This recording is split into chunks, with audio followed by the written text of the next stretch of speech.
Hello po, online world. So, ayan po yung ating na-pick up sa ating supportive na kapitbahay. Maraming salamat po sa inyong pagbenta sa amin. So, dito po sa mga plastics po ng mineral water,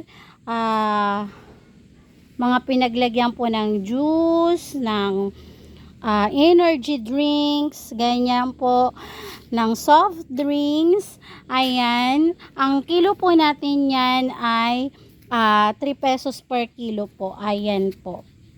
Sa sirang crates po, ayan, 3 pesos per kilo din po siya. Sa sirang cabinet po, ayan, na plastic, yung Orokin, something like that po. Basta plastic po siya. Ang kilo po natin nito ay 5 pesos po kasi matigas po siya na plastic. Ayan.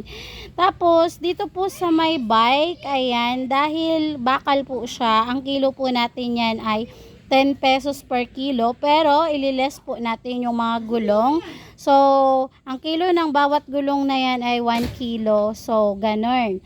Halimbawa, nagkilo po siya ng 7 kilos, yung babayaran lang po natin ay 6 kilos. Ililes po natin yung gulong niya na 1 kilo. Ganon po siya.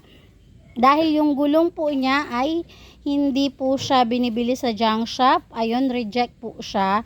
So, binabawas po natin siya pag binibili po natin yung mga bike. Ayun. So, dito po tayo sa tangke po ng gas tank. Ayan. So, ang kilo po nito ay 10 pesos per kilo din po dahil kabilang po siya sa bakal. Dito po sa sirang kalan, ayan, dahil bakal din po siya, 10 pesos per kilo din po. Ayan po. Sa yero po natin, ayan po, 5 pesos per kilo po ang ating yero. Ayan. Ayan po sa bitbit ni Gidi. Dahil bakal po yan, 10 pesos per kilo din po siya.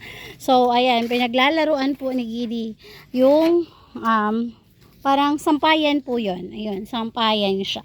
So, dito po sa sirang kilohan, dahil bakal din po siya, ang kilo po natin ito ay 10 pesos per kilo po. Dito po sa sirang jug, dito po sa sirang jug, ang kilo po natin ay 3 pesos per kilo po. Ayan. Dito po sa galon, 3 pesos per kilo din po. Dito po sa sa kaldero, ganyan, kawali, ang kilo po natin 15 pesos per kilo po. Ganon. Tapos, dito po sa timba, jug, ayan. Dahil makapal po siya, ang kilo po natin yan ay 4 pesos per kilo po. Dito po sa sirang drum, dahil kabilang po siya sa lata, ayan, 5 pesos per kilo po siya. And then, dito po sa sirang crates, ayan, 3 pesos per kilo po. Sa sirang rice cooker po, dahil kabilang po siya sa bakal, ayun, 10 pesos per kilo po siya. Ayan pa po mga sirang timbangan, 10 pesos per kilo po. Ayun. So, sa sirang electric fan po, ayun, may katawan po yung electric fan na yan.